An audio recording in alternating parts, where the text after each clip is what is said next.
না, এভাবে যে আর সংসার চলছে না। কি যে করি, সারাদিন কাজ করি, তবুও মেয়েটার মুখে ঠিক মতো ভাত তুলে দিতে পারি না। খুব পানি পিপাসা লেগেছে, গলাটা শুকিয়ে গিয়েছে আবার।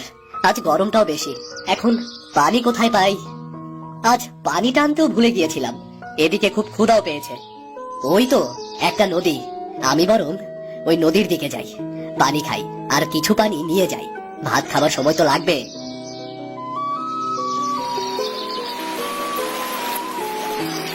কাশিম জঙ্গলের ভেতর থাকা নদী থেকে পানি খেয়ে এরপর একটা পাত্রে পানি নিয়ে সে যেখানে কাঠ কাটছিল সেখানে আসে।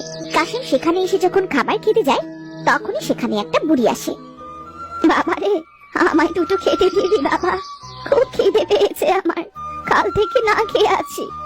কেন দেবো না বুড়িমা, তবে আমি কিন্তু মরিচ পেঁয়াজ দিয়ে ভাত খাচ্ছি।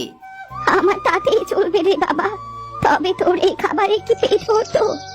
বুড়িমা, আমরা যে অনেক গরিব, একবেলা এই ভাতগুলো খেতে পারি, এটাই বিধাতার কাছে অনেক।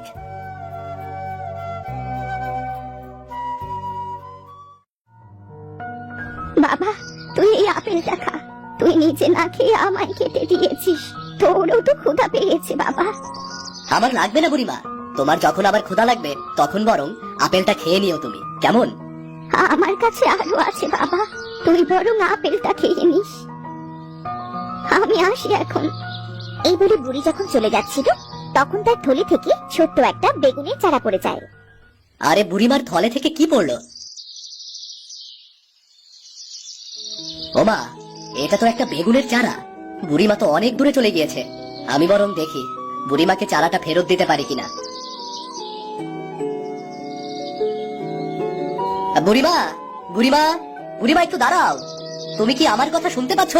তোমার থলে থেকে একটা বেগুনের চারা পড়ে গিয়েছে। এ কি, বুড়িমা তো এখানেই ছিল, গেল কোথায়?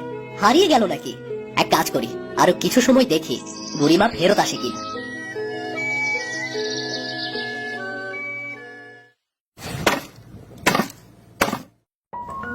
খুব ক্ষুধা পেয়েছে, আর কাট কাটতে পারছি না।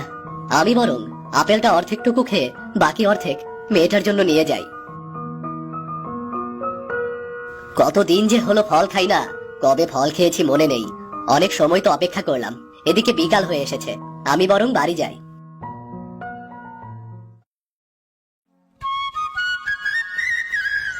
তোমার বাড়ি আসতে এত দেরি হলো যে? সেই সকালে গেছো আর এখন তো সন্ধে হইতে চললো।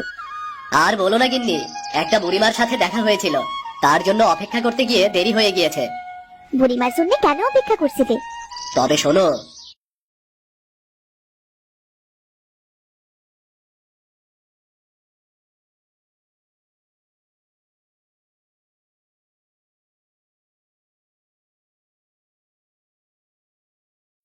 সব তো শুনলে, এবার আমাকে একটু পানি দাও দেখি, গলাটা শুকিয়ে গিয়েছে আমার।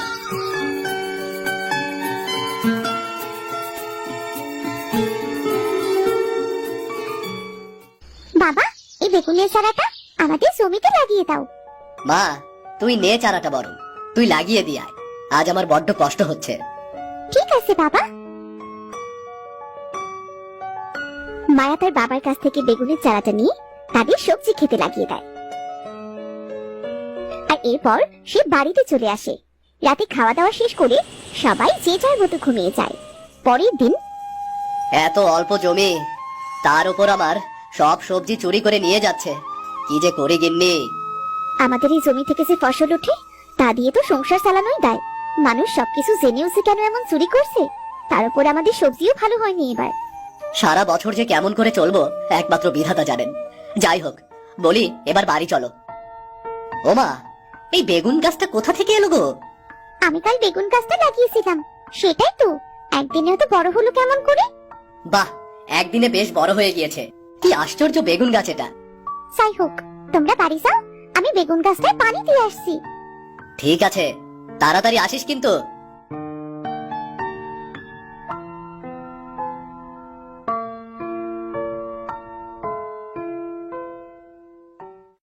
কে রে দিদি ভাই, কাছে পানি দিচ্ছিস? জি দাদু। আমার না অনেক দিন ধরে মিষ্টি কুমড়ো খেতে ইচ্ছে করছে। তোদের গাছে কি মিষ্টি কুমড়ো আছে? যদি আমাকে একটা মিষ্টি কুমড়ো দিবি দিদি ভাই? তুমি যখন খাবার জন্য মিষ্টি কুমড়া চাচ্ছ, আমাদের কাছে তো একটাই মিষ্টি কুমড়ো আছে, সেটা তোমাকে দিচ্ছি। তোর বাবা মা বকা দেবে না তো? না না দাদু, বাবা মা জানলে বরং খুশি হবেন। ধন্যবাদ দিদি ভাই, দেখবি তোদের অনেক ভালো হবে, তোদের সব অভাব খুব তাড়াতাড়ি চলে যাবে। আমি আসি তবে।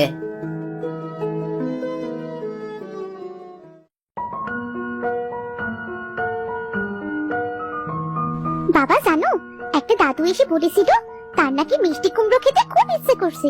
আমাদের কাছে যে মিষ্টি কুমড়োটা ছিল সেটা ওই দাদুকে দিয়েছি বাবা। মনে করেছিলাম আজ ওই মিষ্টি কুমড়োটা রান্না করব, আর তুই কেনা সেটা বৃদ্ধকে দিয়ে দিলি। আজ যে তাহলে না খেয়ে থাকতে হবে আমাদের। আহা গিন্নি, এত চিন্তা করো না, মেয়েটা তো ভালোই করেছে। কাল যে কাঠগুলো কেটে এনেছিলাম সেটা বিক্রি করে বরং বাজার করে আনবো, তুমি সেটাই রান্না করো। তুমি যে বলেছিলে কাঠ কেটে ঘরে ছাউনি ঠিক করবে। বলেছিলাম তো, তবে এবছর মনে হচ্ছে বৃষ্টি তেমন হবে না। বর্ষাকাল শুরু হয়েছে কবে, এখনো বৃষ্টি নামার নামগন্ধ নেই। কাল সারাদিন তেমন খাওয়াও হয়নি। আজও যদি বাজার না করি তবে কি খেতে হবে বলো? আমি কাঠগুলো বাজারে নিয়ে যাচ্ছি।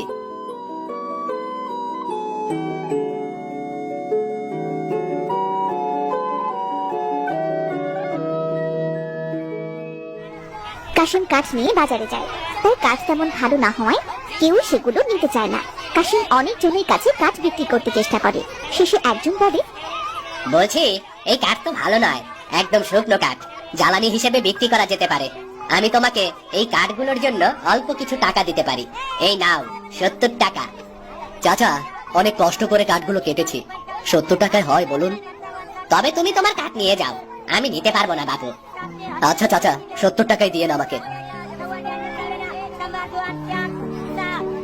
কাশিম টাকা নিয়ে চালের দোকান থেকে চাল কিনে বলে, চাল কিনে তো সব টাকা শেষ হয়ে গেল, এবার বাজার করব কি দিয়ে? কি আর করা, গিন্নিকে শাক রান্না করতে বলবো।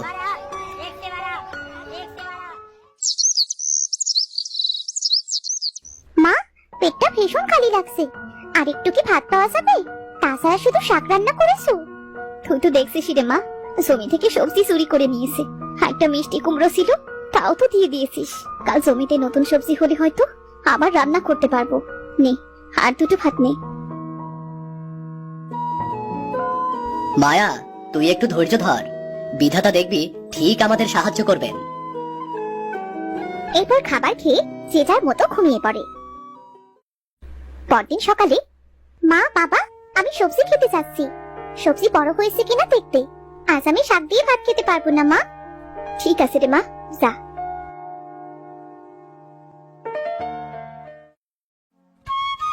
আরে, এই বেগুন গাছ তো আমি দুদিন আগেই লাগিয়েছি মাত্র। কি আজব কাণ্ড তো, দুদিনে বেগুন গাছ দেখছি অনেক বড় হয়ে গেছে। এমন অদ্ভুত আশ্চর্য বেগুন গাছ তো আগে কখনো দেখিনি। গাছে কি ফুলও ফুটেছে। যাই, বাবা মাকে খবরটা দিয়ে আসি।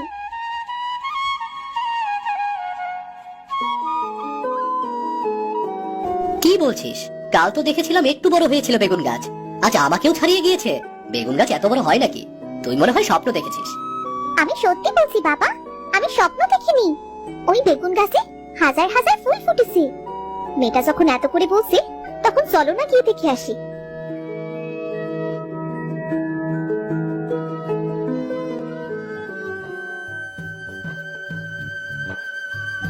আরে, মায়া তো মিথ্যা কিছু বলেনি, বেগুন গাছটা তো সত্যি আমার থেকে অনেক বড় হয়ে গেছে।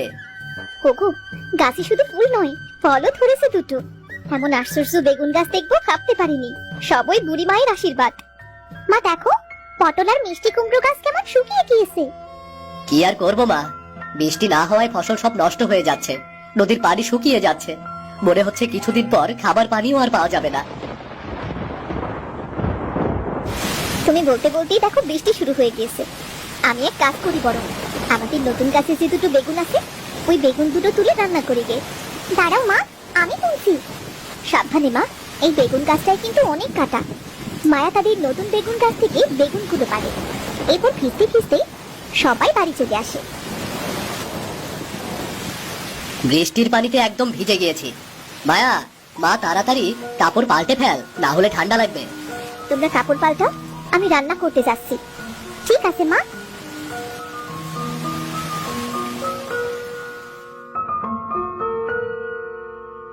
কি সুন্দর ঘ্রাণ বের হয়েছে, এমন ঘ্রাণ তো আগে কখনো পাইনি। খেতেও দারুণ লাগবে। বৃষ্টিটা কম হয়ে গিয়েছে, এবার ফসলগুলো ভালো হবে। আচ্ছা বাবা, আমাদের বেগুন গাছটা তো 2 দিন আগে লাগিয়েছি, তাহলে আজ এত বড় হলো কেমন করে? আর বেগুনই বা ধরলো কেমন করে? জানি না রে মা, এমন আশ্চর্য বেগুন গাছ আমি আগে কখনো দেখিনি। সবই বিধাতার আশীর্বাদ রে। কাশিম আর মায়া আরো কিছু সময় গল্প করে। মোহিনী রান্না করা শেষ হতেই সবাই মিলে খেতে বসে। এরপর সবাই একসাথে খাবার খায়। বেগুন খেতে এতটাই সুস্বাদু ছিল যে একবারে সব বেগুন রান্না খেয়ে ফেলে। অন্যদিকে কাশিমের জমিতে রাতে চুপি চুপি মালতী চুরি করতে যায়। তোরা করবি সবজি চাষ, আর আমি তোদের সবজি চুরি করে বিক্রি করব। লাউ গাছে দুটো বড় বড় লাউ হয়েছে, নিয়ে নে। ও মা, এখানে দেখছি একটা বেগুন গাছও আছে। তা এত বড় বেগুন গাছ তো আগে কখনো দেখিনি। গাছে দেখছি অনেকগুলো বেগুনও ধরে আছে। এত বড় বেগুন হয় নাকি? কি আশ্চর্য বেগুন গাছ এটা। চাই তো বেগুন গাছ থেকে কিছু বেগুন তুলে নি। এই বেগুনগুলো বিক্রি করলে আমার কম করেও 15টা দিন ভালোই কেটে যাবে। এই বলে মালতী যখনই বেগুন গাছে হাত দেয়, ঠিক তখনই বেগুন গাছের কাঁটাগুলো অনেক বড় হয়ে মালতীর সমস্ত শরীর টাইট করে বেঁধে ফেলে। হে কি হচ্ছে আমার সাথে? কি আশ্চর্য বেগুন গাছ এটা, তার কাঁটা দিয়ে আমায় বেঁধে ফেললো। এখন কি হবে? ছেড়ে দে আমায়, খুব ব্যথা করছে, সমস্ত শরীরটা জ্বলছে। আমার ভুল হয়ে গিয়েছে, আমি আর কোনোদিন চুরি করব না। বেগুন গাছ, ও বেগুন গাছ, তুমি আমায় ছেড়ে দাও।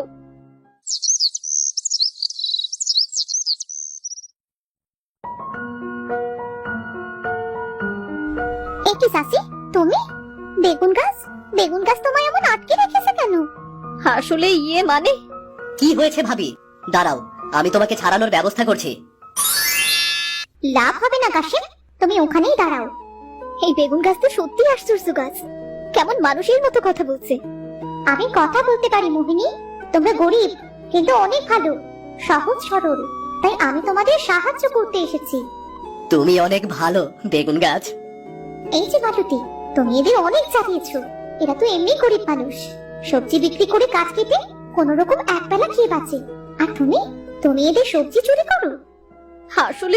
আসলে একদিন আমি শাক চেয়েছিলাম, গাছ ছোট হওয়ায় বলেছিল ভাবি বড় হলে তুমি শাক নিয়ে যেও। সেদিন আমার খুব মন খারাপ হয়েছিল, আর তার জন্যই আমি এমন করি। সে তো বলেছিল বড় হলে তোমায় শাক দেবে, তুমি অন্যায় করেছো, এই শাস্তি তুমি ঠিক পাবে।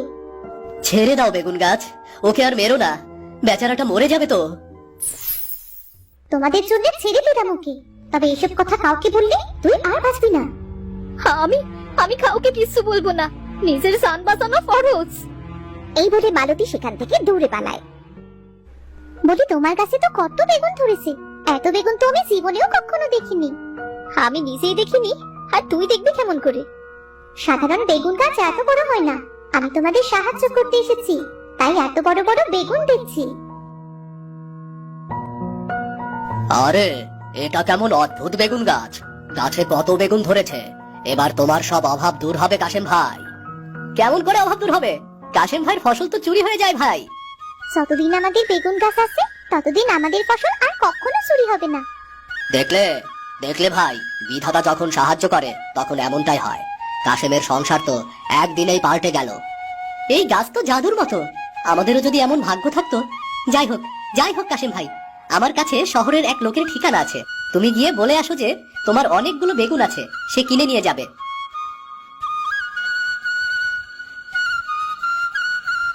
তোমরা আমার অনেক বড় উপকার করলে। তোমরা দুজনে এই দুটো বেগুন নিয়ে যাও, এর স্বাদ অনেক ভালো। এক একটা বেগুন তোমাদের 2 দিন হয়ে যাবে। তুমি ঠিক বলছো।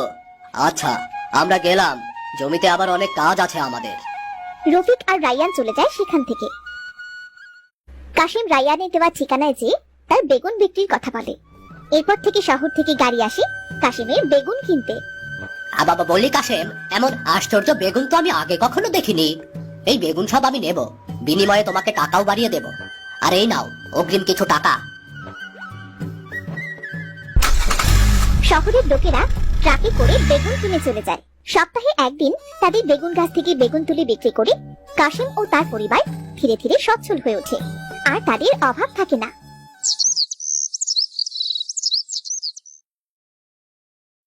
এই বেগুন গাছ কোনো সাধারণ গাছ নয়, এটা আমার আশীর্বাদ। তুই আমাকে সাহায্য করেছিলি না, তার প্রতিদান হিসেবে এই গাছ আমি তোকে দিয়েছি। তুই যতদিন সৎ থাকবি, এই গাছের ফলনও ঠিক ততদিনই থাকবে। বুড়িমা ঠিক কথা বলেছেন, আমি বুঝতে পেরেছি। আমার সৎ পরিশ্রম ও ধৈর্যের পুরস্কার হিসেবে বিধাতা এই বেগুন গাছ দিয়েছেন। আমি এখন থেকে সকল গরিবদের সাহায্য করব। আমি কখনো ভাবিনি যে আমাদের এত সুন্দর বাড়ি হবে আর আমরা ভালো মন্দ কোনো খাবার খেতে পারবো। আমাদের আর কখনো অভাব হবে না গো মা, বিধাতা আমাদের সঙ্গে আছেন। বাবা, আমি অনেক খুশি। এখন তো আমরা ভালোভাবে বাঁচতে পারছি বাবা। শুধু আমার নয়, গ্রামের অসহায় গরিবরাও এখন থেকে দুটো খেতে পারবে। আমি তাদের সাহায্য করব। কথাটা মন্দ বলনি। এরপর থেকে কাশেম তার বেগুন বিক্রির টাকা দিয়ে গ্রামের মানুষদের নানাভাবে সাহায্য করতে থাকে। আর এতে তার বেগুন গাছে আরো বেশি করে বেগুন ধরতে শুরু করে। আর তাই দেখে কাশেম ও তার পরিবার খুব খুশি হয়।